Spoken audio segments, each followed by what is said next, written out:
अस्सलाम वालेकुम वरहमतुल्लाहि वबरकातुहू। बयान किया जाता है कि एक नौजवान सख्त बीमार हुआ, जिस पर उसकी वालिदा ने एक मुराद मांगी कि अल्लाह तबारक व तआला उसके बेटे को शिफा अता फरमा दे तो मैं 8 दिन के लिए दुनिया से निकल जाऊंगी। चुनाचे अल्लाह तबारक व तआला ने मरीज को शिफा अता फरमा दी, मगर उस औरत ने अपना वादा पूरा नहीं किया।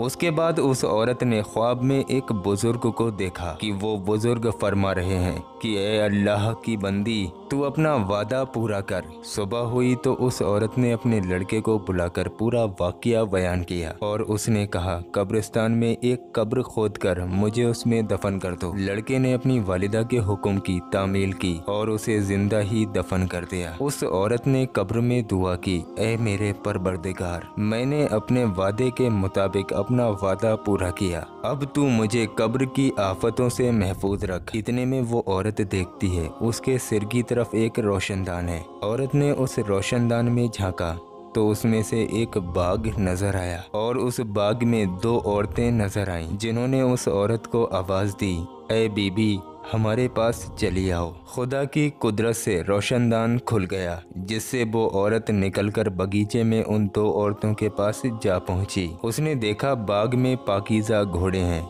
जिस पर वो दोनों औरतें बैठी हैं। उस औरत ने उन दोनों औरतों के पास जाकर उन दोनों औरतों को सलाम किया, लेकिन उनमें से किसी ने भी सलाम का जवाब नहीं दिया। उस औरत ने पूछा, अभी तो तुम बातचीत कर रही थी, आखिर मेरे सलाम का जवाब क्यों नहीं दिया? उसको उन दोनों औरतों ने जवाब दिया, सलाम करना तो बंदगी है और यहाँ हम इससे रोक दिए गए हैं। इतने में ये औरत देखती है कि उनमें से एक औरत के सिर पर एक परिंदा अपने बाजुओं से हवा कर रहा है और दूसरी औरत के सिर पर एक परिंदा अपनी चोंच मार रहा है। ये देखकर उस औरत ने पहली औरत से पूछा कि तुम्हारी इस फजीलत का सबब क्या है? उसने जवाब दिया, मैं दुनिया में अपने शौहर की फर्माबरदार बीबी थी और जब मैं दुनिया से रुखसत हुई उस वक्त मेरा शौहर मुझसे राज़ी और खुश था।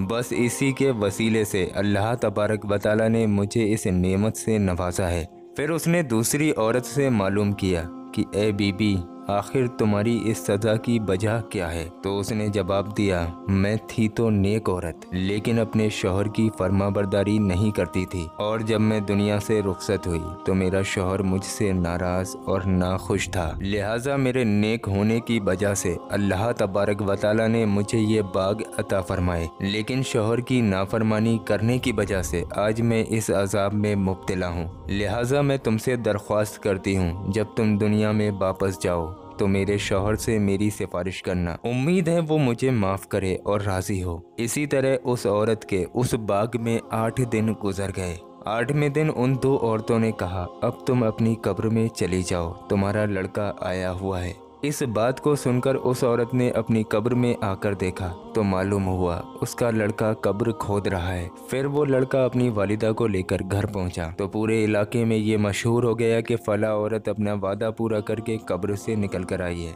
और कब्र में जो दूसरी वाली औरत थी जिसके सिर पर परिंदा चोंच मार रहा था, उस औरत की गुजारिश पर ये औरत उस औरत के घर गई और उसके शौहर को जाकर पूरा वाक़या सुना दिया। ये सुनकर उस शख्स ने अपनी बीबी का कसूर माफ़ कर दिया। उसके बाद वो औरत इस औरत के ख्वाब में आई और बोली, बीबी, तुम्हारा बहुत बहुत शुक्रिया, तुम्हारी वजह से अल्लाह तबारक व तआला ने मुझे इस अजाब से निजात दे दी। अल्लाह तबारक व तआला तुम्हारे गुनाह भी माफ़ फरमाए। बेशक अल्लाह तबारक व तआला माफ़ करने वाला है। अल्लाह तबारक व तआला हमारी तमाम माँ और बहनों को शौहर की फर्माबरदारी करने की तौफीक अता फरमाए। आमीन, अल्लाहुम्मा आमीन। कमेंट बॉक्स में आमीन ज़रूर लिखिए, क्या मालूम किसकी ज़बान से निकला हुआ आमीन कब कबूल हो जाए। और अभी आप लोग कहीं जाइए मत, हमने आप लोगों की स्क्रीन पर 2 ऐसी वीडियो लगा दी हैं जो हमारे चैनल की सबसे ज़्यादा पावरफुल वीडियो हैं। आप लोगों को मैं पर्सनली बोलूँगा, ये जो ऊपर चिरागे गौसिया वाला वीडियो आ रहा है, इस वीडियो पर आप लोग अभी क्लिक कीजिए और इस वीडियो को देखिए, समझिए और इस वीडियो में जो सामान बताया गया उसको आज ही अपने घर पर मंगाइए। इंशाअल्लाह तबारक व तआला आप लोगों की तमाम परेशानियाँ दूर हो जाएंगी।